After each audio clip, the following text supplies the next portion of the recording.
मेरा नाम डॉक्टर अभिषेक पल्लव है। मैंने गवर्नमेंट मेडिकल कॉलेज गोवा से एमबीबीएस किया और एम्स नई न्यू दिल्ली से एमडी साइकेट्री में किया है। सबकी कहानी यहाँ अलग है। यूपीएससी का यही फ़ायदा है, हिंदी मीडियम, इंग्लिश मीडियम, गांव के स्कूल, शहर के स्कूल, दिल्ली की सिलेक्शन, रायपुर से सिलेक्शन, हर जगह से सिलेक्शन हो सकता है। हर की अपनी कहानी है। हमें देखना ये है कि कहानी सुनना भी है और अपनी कहानी गढ़नी भी है। होता क्या है, सिलेक्शन होने के बाद बहुत कॉन्फिडेंस आता है आदमी में। जब हम उस तरफ रहते हैं तो दुनिया अलग रहती है। मैंने बहुत जब आप इंटरव्यू में तो एक बार इंटरव्यू मैं 2012 में जनरल में मेरा लास्ट एज था 29 ईयर्स, 1 साल बचा था मेरा। मेरे 2 छोटे भाई हैं, एक भारतीय वन सेवा में है, एक भारतीय विदेश सेवा में। एक बीटेक आईटी खड़गपुर से और एक बिट्स पिलानी से, वो तैयारी कर रहे थे। मेरा एम्स में सीनियर रेजिडेंसी ख़त्म हुआ था, असिस्टेंट प्रोफेसर वेटिंग में था मैं। तो मेरी शादी हुई थी, मेरी वाइफ प्रेग्नेंट थी। जब मैंने घर वालों को बोला मैं तैयारी शुरू करना चाहता हूँ तो मेरी तो शादी टूटने की हालत में आ गई। मेरे फादर इन लॉ बोले मैं तो डॉक्टर लड़के से शादी किया था, एम्स में कंसल्टेंट है उससे शादी किया था, तुम कहाँ अनसर्टेनिटी की ओर जा रहे हो। लोगों ने कहा कि एक अटेम्प्ट है, होगा नहीं होगा, करियर क्यों ख़राब कर रहे हो। जैसे आदमी प्यार करता है किसी लड़की से, वैसे ही प्यार यूपीएससी का है। हो सकता है 100% मिलेगा ही मिलेगा, लेकिन यदि आप दिल से लगोगे तो ही चांस है मिलेगा। दिल से नहीं लगोगे तो मिलने का चांस 0 हो जाएगा। 100% लगाओगे तो भी 100% गारंटी नहीं। यहाँ कुछ लोगों ने 100% बोला, मैं खुद को बोल रहा हूँ 100% गारंटी नहीं है। मैंने पार्ट टाइम तैयारी शुरू की, मेरा पहले अटेम्प्ट में आईपीएस हो गया, 1 अटेम्प्ट था। मेरा दूसरा भाई उसको 3 अटेम्प्ट लगे, तीसरा भाई है जो सबसे शार्प था वो 5 अटेम्प्ट लगे, तब जाकर उसको आईएफएस मिला। यहाँ कोई गारंटी नहीं है। मैंने कुछ लोगों को देखा एम्स के पोस्ट ग्रेजुएट 6-7 अटेम्प्ट देकर घर वापसी हो गई। आईआईटी के ब्रिलियंट स्टूडेंट्स आए चले गए। काफ़ी लोग जोश में थे, बड़े कॉलेज के बड़े ही रह गए, छोटे आगे निकल गए। यहाँ पे बड़ा कॉलेज कुछ नहीं, छोटा कॉलेज कुछ नहीं, शहर कुछ नहीं, गांव कुछ नहीं, लेकिन तैयारी की तरीका बहुत ज़रूरी है, जो सभी लोगों ने बताया। जब तरीके से नहीं करोगे, ऑफ रूट ऑफ शूट करोगे तो नहीं होगा। जब तैयारी कर रहे हो तो प्लान बी जिन्होंने रखा है उन्होंने प्लान बी ही किया है। जिन्होंने केवल प्लान ए रखा है, सोचा है, करना है, उनमें से कुछ लोगों का हो जाएगा, फिर सबका होगा गारंटी नहीं दे रहा हूँ। 10 लाख लोग बैठ रहे हैं, 5-6 हज़ार IIT बैठ रहे हैं, 2-3 हज़ार NIT के लोग बैठ रहे हैं, लॉ कॉलेज वाले बैठ रहे हैं, साइंस ग्रेजुएट बैठ रहे हैं, आर्ट्स ग्रेजुएट बैठ रहे हैं, सबका कैसे होगा। 10 लाख लोग, 500 सीटें। तो कोई ये बोल रहा है कि करोगे हो जाएगा, तो गारंटी नहीं है। हिम्मत है, लगे, जब लगे हुए हो तो निकलोगे। लेकिन जब मोटिवेशन की बात हुई, जब आप तैयारी कर रहे हो अपने आप को गेज भी करो। काफ़ी लोगों को मैंने देखा है पीटी में 100 में 5 सही हो रहे हैं, 6 सही हो रहे हैं, फर्म तैयारी कर रहे हैं, फर्म तैयारी करो। तैयारी से कुछ नहीं होगा, आपको अपने अंदर सुधार लाना ही पड़ेगा। यदि आप 10 से 15, 15 से 30, 30 से 50, आपको स्ट्रैटेजी बनानी ही पड़ेगी, आपको स्ट्रेंथ, क्योंकि आपको समझना पड़ेगा। जैसे बताया अभिषेक अग्रवाल ने बहुत ध्यान स्टेप वाइज बताया। आपको हर स्टेज पता होना चाहिए कट ऑफ कितना है, इतना मुझे पहुंचना पड़ेगा। यदि आपको हर एक सब्जेक्ट बहुत ही स्पेसिफिक है। कुछ लोगों ने ग्रेजुएशन में अच्छी पढ़ाई की, फ़ायदा होगा। कुछ लोगों ने स्कूल में अच्छी पढ़ाई की, फ़ायदा होगा। मैंने 2004 में एमबीबीएस किया और 2012 में मैंने एमबीबीएस मेडिकल साइंस लेकर तैयारी की। बहुत लोगों ने मुझे ये बोला 1 अटेम्प्ट है, उसमें ही मेडिकल साइंस ले लिया, लूट जाओगे। लूटना जिसको है वो लूटेगा ही, उसमें कुछ नहीं कर सकते। लेकिन अपना कॉन्फिडेंस होना चाहिए। हमारे टाइम 2 ऑप्शनल थे, दोनों ऑप्शनल अपना रखा, मेडिकल साइंस, साइकोलॉजी। 6 महीने की मैंने कहा ना जी, यदि आप अपनी चीज़ पे भरोसा कर रहे हो चांस ज़्यादा है। लेकिन अपनी चीज़ अपना तब होगा जब पढ़ा है। काफ़ी लोगों ने बीटेक किया, कोई पढ़ा ही नहीं सिविल इंजीनियरिंग। कृपया ना रखें टेक्निकल सब्जेक्ट्स। यदि आप कॉन्फिडेंट हो तभी रखें। ये तो टेक्निकल सब्जेक्ट्स ऑल और नन है। आपको 350 भी दे सकता है, आपको केवल 50 पे छोड़ सकता है। तो केवल कॉपी ना करें, आप अपने इंटरेस्ट को देखें। राइटिंग कुछ चीज़ें थम्स अप हैं, जैसे हैंड राइटिंग अच्छी है। यदि हैंड राइटिंग आपकी अच्छी है तो 15-20 नंबर आपको एक्स्ट्रा मिलेंगे। यदि आपकी राइटिंग स्पीड अच्छी है तो आप ज़्यादा लिख पाओगे। बहुत इंपॉर्टेंट है। क्वेश्चन के 4 पार्ट्स हैं, हम चारों पार्ट्स को समझे, चारों पार्ट्स के बारे में कुछ लिखे। कुछ लोग क्या करते हैं, एक पार्ट के बारे में लिखे, टाइम खत्म हो गया, 7 मिनट, दूसरे क्वेश्चन चले गए। 10 नंबर का क्वेश्चन है, केवल 2.5 नंबर का अटेम्प्ट किया तो 1.5 नंबर मिलेगा। तो ये भी जरूरी है कि आप पैटर्न को समझें। जैसे लोगों ने कहा कि प्रैक्टिस क्यों कर रहे हैं, प्रैक्टिस इसलिए कर रहे हैं कि हम और इंडिविजुअलाइज ना करें। कोई कोचिंग कोई स्टिग्मा नहीं है जिससे हम भागे। हमने कोचिंग की तो कोई ख़राब बात नहीं है, मैंने सेल्फ स्टडी की, मेरे दोनों भाई ने कोचिंग की, उनकी भी सिलेक्शन हुआ, मेरा भी सिलेक्शन हुआ। लेकिन ये कि सब बोल रहे हैं ये कोई ख़राब बात नहीं है, हमने कोचिंग कोई चोरी डकैती नहीं है। काफ़ी लोग बड़े प्रिविलेज होते हैं, हमने कोचिंग नहीं की। भाई आपकी मर्जी, आपने नहीं की, 50,000 बचा लिए घर वालों के, अपने फिर कुछ भी नहीं है। मैंने देखा है ज़्यादातर लोगों को कोचिंग का थोड़ा फ़ायदा रहता है। फ़ायदा ये रहता है, एक तो इंक्लिनेशन, यदि आप 200 लोग के साथ बैठे हो तो दूसरा पढ़ रहा है, मैं नहीं पढ़ रहा, तो फटी में आदमी और पढ़ता है। दूसरी चीज़, आदमी जब रेगुलर टेस्ट देता है, नंबर कम आते हैं, तो आदमी को एक चीज़ आदमी को समझ में आता है, दुनिया कितनी बड़ी है। जब हम खुद तैयारी करते हैं हमें लगता है हम ही विष्णु ब्रह्मा और महेश है। जब हम तैयारी में जाते हैं तो हमें मालूम चलता है दुनिया बहुत बड़ी है, हम तो उसमें बूंद हैं। जब हम मॉक टेस्ट देते हैं और रिजल्ट गिरते हुए देखते हैं तब हमें समझ में आता है कि क्या चीज़ है।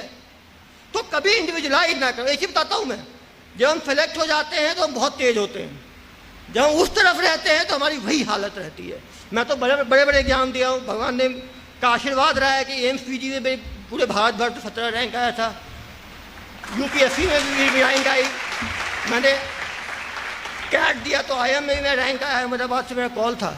मैंने तरह तरह के एग्ज़ाम दिए। कुछ लोग मुझे बोलते थे तो एग्ज़ाम देने के लिए बनाए, वो भी नशा है। जब आप नशे में, जैसे लोग नशे में भागते हैं चीज़ों के पीछे, यदि आप उस तरह का नशा करोगे, उस तरह का प्यार करोगे तभी बढ़ पाओगे। कभी ये जो आदमी कमज़ोर है वो टूट जाएगा। काफ़ी लोग बोलते हैं एग्जाम पैनिक हो जाता है, एंजाइटी हो जाती है, उसको आपको हैंडल करना पड़ेगा, नहीं करोगे पीछे छूट जाओगे, क्योंकि दुनिया इतनी बड़ी है कोई आपको हाथ नहीं देगा। जब आप फेलियर में रहते हो फेलियर खुद हैंडल करना होता है। सक्सेस दुनिया के साथ मिलकर हैंडल किया जाता है, लेकिन फेलियर अपना खुद हैंडल करना पड़ता है। और फेलियर को, जो लोग फेलियर में मजबूत रहते हैं वही लोग आगे बढ़ते हैं। बहुत इंपॉर्टेंट है, अच्छे दोस्त बनाओ, अच्छा स्टडी सर्कल हो।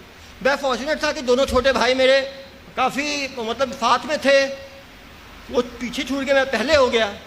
लेकिन एक ग्रुप सर्कल से बहुत फ़ायदा होता है, पॉजिटिव लोगों के साथ हो, आप आंसर शेयर करो। ज़्यादा प्रॉब्लम होती है लोग एक दूसरे से जलते हैं, वो अपना नोट छिपा रहा है, वो अपना बुक छिपा रहा है। ऐसे दोस्त ना बनाए, ऐसे दोस्त से अकेले पढ़ना अच्छा है। यदि कोई ऐसा आदमी है जो आपके साथ शेयर कर सकता है, साथ आगे बढ़ सकता है, वैसा दोस्त बनाए। जो स्ट्रैटेजी है वो सबने कहा, या तो आप जो वीक पॉइंट्स हैं, किसी सब्जेक्ट से भागना नहीं चाहिए। मैं तो साइंस ग्रेजुएट था, इकोनॉमिक्स बहुत नया था मेरे लिए, ह्यूमैनिटीज़ काफ़ी नया था। लेकिन यदि आप समझने की कोशिश करोगे, सबसे इम्पोर्टेंट होता है चीज़ों को दिमाग में ब्रैकेट में टिकाना। लास्ट 6 महीने की तैयारी, लास्ट 30 दिन की तैयारी, लास्ट 1 वीक की तैयारी, लास्ट 24 घंटे की तैयारी बहुत इंपॉर्टेंट होता है। सभी लोग बोलते हैं हम लास्ट दे दो, रिलैक्स करते हैं, सोते हैं। किसी का टॉपर का घर देख रहा, बत्ती बंद नहीं होगी आपको। मैं तो खुद देखा हूँ, आदमी रिवाइव नहीं करेगा तो एग्जाम में रिप्रोड्यूस नहीं कर पाएगा। ये मतलब नहीं कि सोए नहीं, 5-6 घंटे सोए, लेकिन लास्ट का 1 वीक बहुत इंपॉर्टेंट होता है, स्लॉग ओवर की तरह होता है। यदि आदमी लास्ट में चीज़ों को रिवाइव नहीं करेगा तो रिकलेक्ट नहीं कर पाएगा, कन्फ्यूजन होगा। MCQs में आप जितनी बार, लोगों ने बताया, जितनी बार आप पढ़ोगे, एक निगेट करने की भी आदमी को समझ में आता है कि 4 में ये ऑप्शन तो नहीं होगा, तो 1/3 पे आप आ गए। उसमें ध्यान से पढ़ोगे आप लाइन को, तो कुछ एक और ऑप्शन निकल जाएगा। यदि आप 2 में लेके आ जाओगे 50 क्वेश्चन को, तो 25 सही होगा। वो लोग बोलते हैं ऐसा कोई नहीं होता कि 50 में 2 पे लेके आए तो उसका 10 ही सही होगा। रूल ऑफ मैथमेटिक्स है, 50 में जिसकी किस्मत अच्छी है उसका 22 हो सकता है, जिसकी किस्मत खराब है उसकी 22 हो सकता है, किस्मत अच्छा हो तो 28 हो सकता है। लेकिन जितने चॉइस को आप रूल आउट करोगे, यदि आप 4 को 1 रूल आउट करके 3 पे ला रहे हो, 30 क्वेश्चन को, तो 10 आपका सही होगा ही होगा। हर एक क्वेश्चन इंपॉर्टेंट है, बहुत इंपॉर्टेंट है। लंबी तैयारी, लोगों ने कहा है लंबे टाइम तक मोटिवेट करके रखना। और सही बात यह है कि सर्विसेज के बारे में बहुत लोग नहीं जानते। ये अक्षय हो सकते हैं, इनके फादर जो हैं वो IPS IAS थे, तो ये सर्विसेज जानते होंगे। बाकी सभी लोग सुपरफिशियल चीज़ों को देख के ही तैयारी करते हैं। लोग बोलते हैं कि ये हमारा मोटिवेशन है, वो हमारा मोटिवेशन है, हो सकता है हो, लेकिन सर्विसेज में आने के बाद लोग नहीं जानते सर्विसेज को। 8 साल 10 साल हो गए, वो भी कंफ्यूज है। तो कृपया उस पर ना जाएं। इस पर ये बात सही है कि सर्विसेज आपने नाम ही है सेवा, भारतीय प्रशासनिक सेवा हो, पुलिस सेवा हो, राजस्व सेवा हो, नाम ही है सेवा। जो सेवा के लिए आएगा वो सर्टिफाइड रहेगा, जो मेवा के लिए आएगा वो जल्दी डिसर्टिफाइड हो जाएगा। ये कुछ लोगों ने मेवा वालों की बात भी की थी, तो मैं उस पर नहीं आना चाहता। लेकिन जो आदमी 3 साल 4 साल इतना स्ट्रगल करके आएगा, उसके अंदर यूपीएससी मुझे लगता है कभी इसीलिए इतना टाइम लगाती है, इसीलिए एज बढ़ाते जा रही है 30, 32, 34, क्योंकि लोग इतने डेडिकेटेड। वही लोग छन के आएंगे जो छन्नी में छनना चाहते हैं। मेवा वाले लोग पहले ही छन के बाहर हो जाएंगे। ये अपवाद की बात कहीं भी आ सकती है। तीनों फेज में बहुत जरूरी है कि एक फेज की तैयारी के बाद दूसरा फेज का तैयारी आदमी करता रहे, वो बहुत बड़ी चीज़ है। जब मैंने प्रीलिम्स दिया था तो नया पैटर्न आया ही था, जस्ट बॉर्डर लाइन पे मेरा प्रीलिम्स अटका हुआ था, तो कितना भी चाह रहे थे वो अपने आप को तैयारी के लिए कंटिन्यू, एक ही अटेम्प्ट बचा लगा था, तैयारी करूँ कहीं वेस्ट तो नहीं हो जाएगा, कहीं वेस्ट तो, जब लगा ही दिया तो वेस्ट का क्या सोच रहे, लगे रहना चाहिए जब तक रिजल्ट आ ना जाए। रिजल्ट आ जाए, जब एक का मैं बता रहा हूँ अभी जो सिलेक्शन हो गया इन लोगों का, जब तक रिजल्ट नहीं आया होगा हर आदमी प्रीलिम्स की तैयारी कर रहा होगा। जिनकी रैंक 51 आई, 45 आई, 194 आई, 213 आई, जितनी भी आई हो, मैंने एक आदमी को आज तक नहीं देखा जिसने इंटरव्यू देने के बाद तैयारी छोड़ दी हो। वो रैंक 1 ही क्यों ना हो। मेरे साथ तो अग्रवाल तो 2000 हमारे साथ एनपीए में ट्रेनिंग कर रहा था, जिसकी रैंक 1 आई, तो उसकी हवा निकली हुई थी, रिजल्ट आने वाला था उस दिन। तो वो बाद की बात अलग है, लोग रामचरितमानस लिखा जाता है, भगवान राम के ऊपर वैसा हो जाता है, लेकिन जो भी ये लोग हैं उन्होंने मेहनत सबने की है। मैंने कहा मेहनत करने वाला छूट सकता है, लेकिन बिना मेहनत वाला यहाँ बैठ नहीं सकता, ये गारंटी है। और जब आप हार्ड वर्क करोगे तो ही स्मार्ट वर्क सीखोगे, क्योंकि जब हार्ड वर्क आदमी करता है तो सेल्फ लर्निंग होती है, अरे ये गलत पढ़ लिया, इसको कम करना है, ये करूंगा, ये काम का है, ये काम का है। जब आप हार्ड ही नहीं करोगे तो स्मार्ट कैसे बनोगे। कोई आदमी बचपन में जन्म के साथ स्मार्ट नहीं निकलता है, वो छोटा बच्चा रोता हुआ ही निकलता है। वो जैसे बड़ा होता है वो स्मार्ट होता है, वैसे ही है हार्ड वर्क। जब आप करोगे करोगे करोगे तो सीखोगे। आपको ये देखना है आपके लिए क्या सूट करता है। हर आदमी अलग है।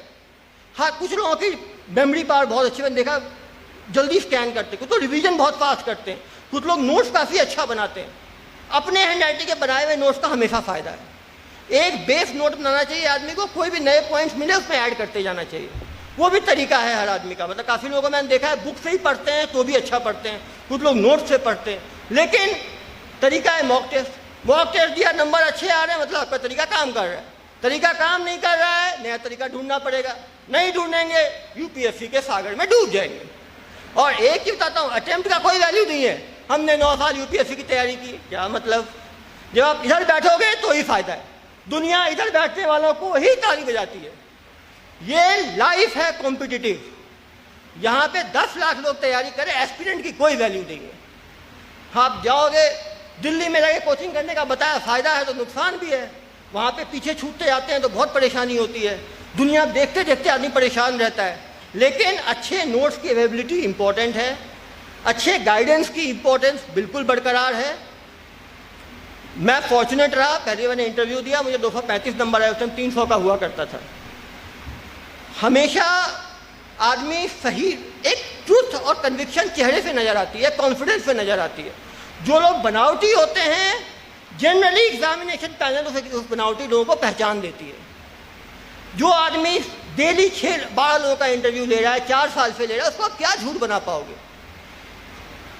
जैसा लोगों ने काफ़ी तैयारी के बारे में काफ़ी चीज़ें बताई आपको। मैंने पहले 31 अटैम्प्ट दिया, फिर जब 32 हो गया तो मैंने दोबारा एक अटैम्प्ट दिया 2014 में एनपीए की तैयारी करते हुए। एनपीए की सबसे डिफिकल्ट ट्रेनिंग होती है, उसको देते हुए भी दिया तो फिर मुझे उतने ही रैंक आया, 174 आया। लेकिन रैंक में बहुत, हर नंबर बहुत इंपॉर्टेंट है, वो समझना पड़ेगा। 15-20 नंबर में पूरा खेल हो जाता है। और पर्सनैलिटी भी क्या है, मैंने इसलिए कहा इस एग्जाम में ये अकेला एग्जाम है जहाँ लक और भगवान की भी बहुत ज़रूरत है।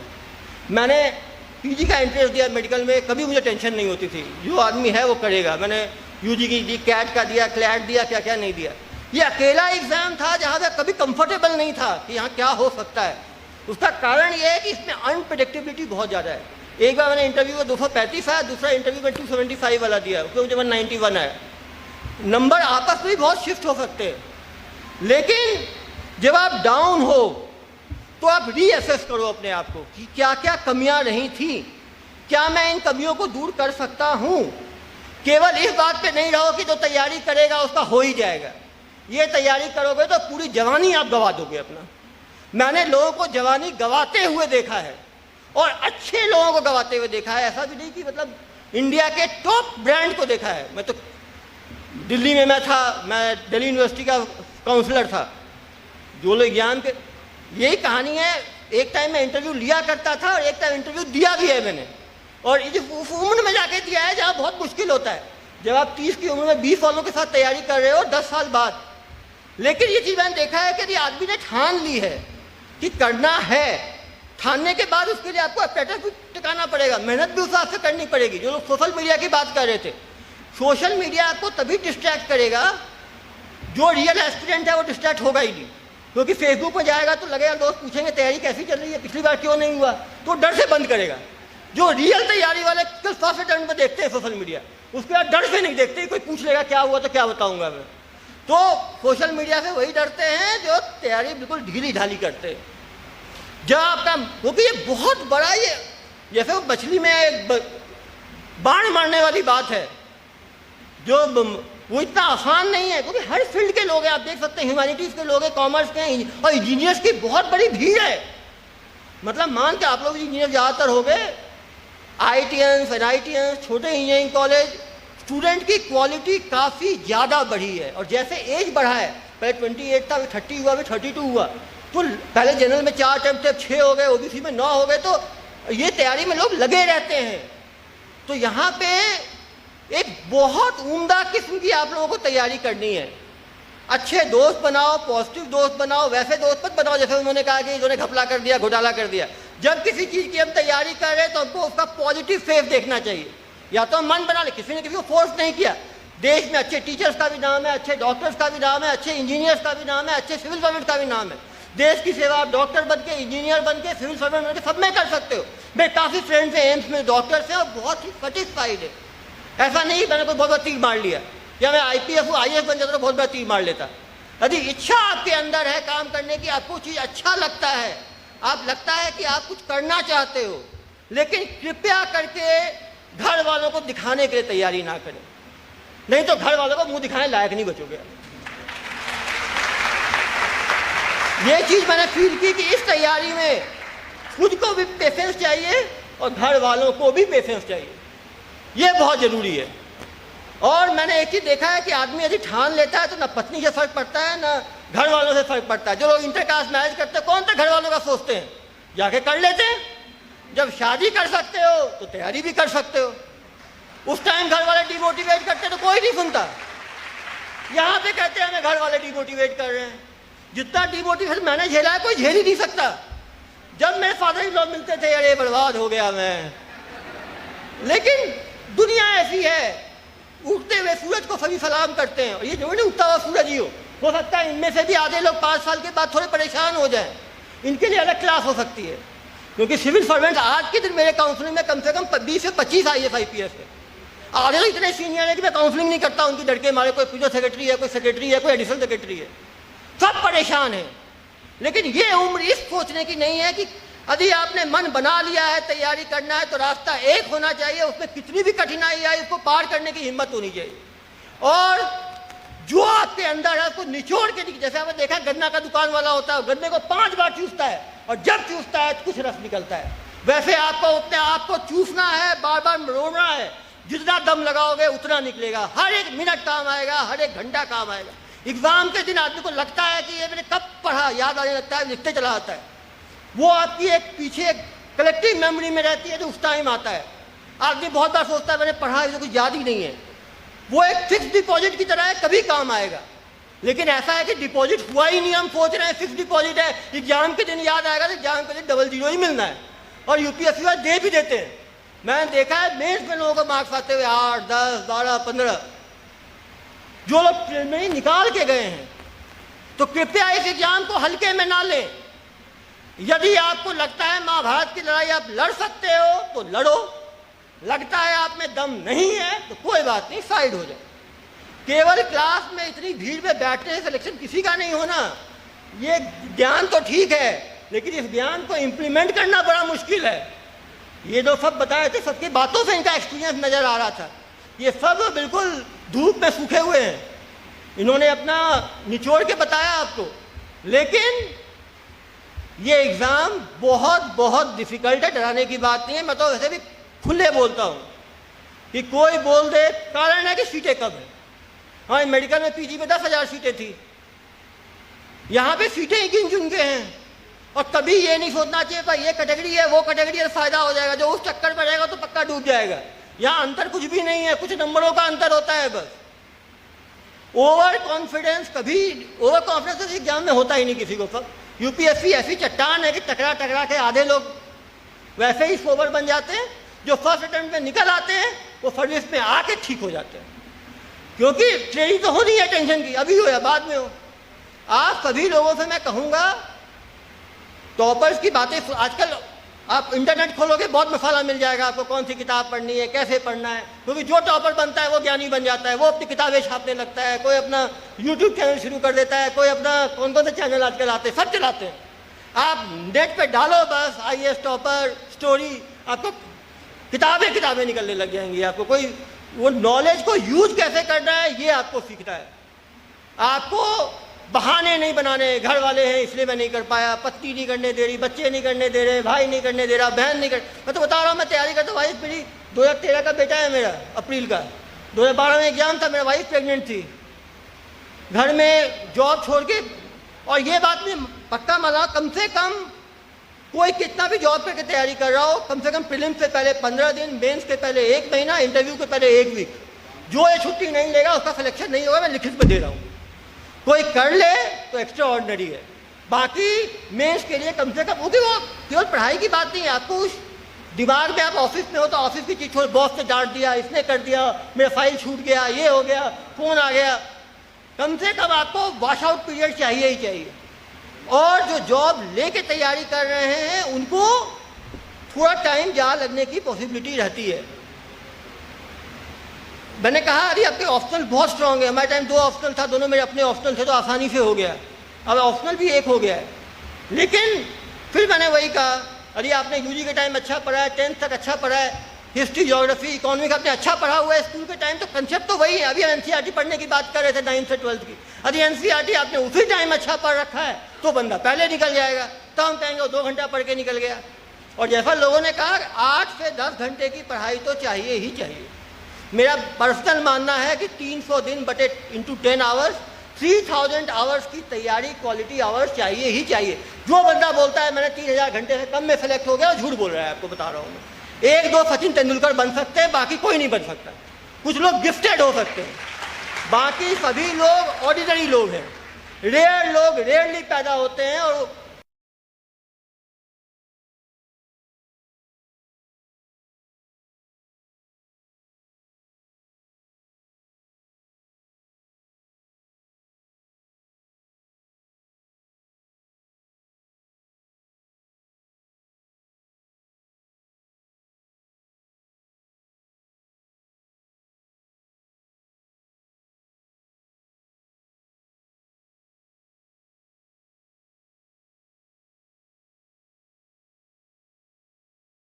आप ये भी, आप अपने आप को एग्जामिनर बन के सोचो, मैं तो एग्जामिनर भी रहा हूँ।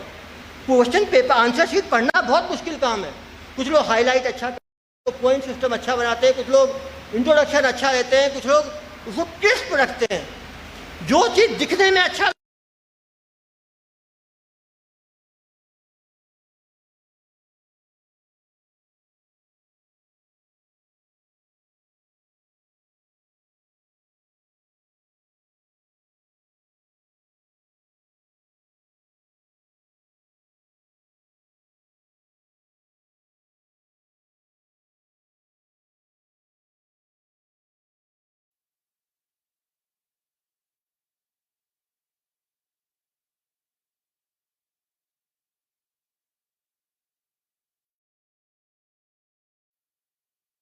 के अंदर क्वेश्चन पेपर खत्म करने की कोशिश करें। बहुत लोग 4-5 क्वेश्चन ही छूट जाते हैं। यदि आपका क्वेश्चन छूट गया तो बहुत मुश्किल है मेंस में मार्क्स को फेच करना।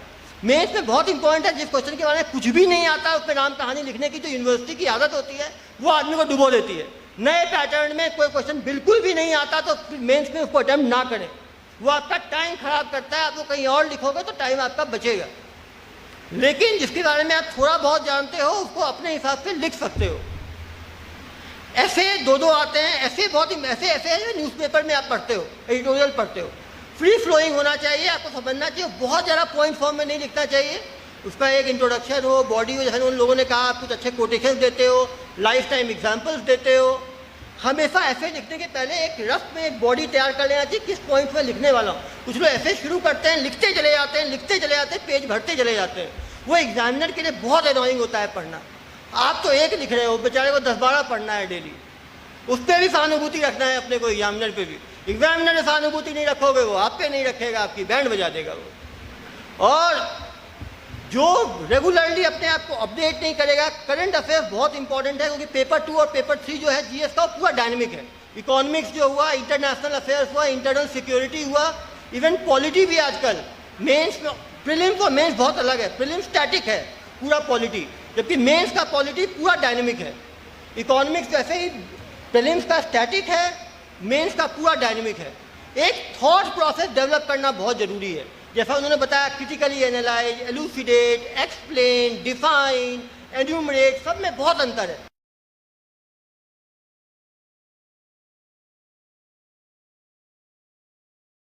नंबर भी नहीं मिलेंगे। मीडियम का कोई फर्क नहीं पड़ता। मेरा बैचमेट जूनियर दिव्यांग पटेल है, गुजराती माध्यम से उसने एग्जाम लिखा, एमबीबीएस हो तो उसने गुजराती में पेपर दिया, गुजराती में इंटरव्यू दिया, उसका सिलेक्शन हुआ। मैं, क्योंकि मेरी इंग्लिश उतनी अच्छी नहीं है, मैं सरकारी स्कूल का पढ़ा हुआ हूँ, एमबीबीएस मैंने इंग्लिश में किया है, मैंने रिटर्न पेपर इंग्लिश में दिया, इंटरव्यू मैंने हिंदी में दिया। हिंदी में इंटरव्यू देने के बाद भी 235 आउट ऑफ 300 और 191 आउट ऑफ 270।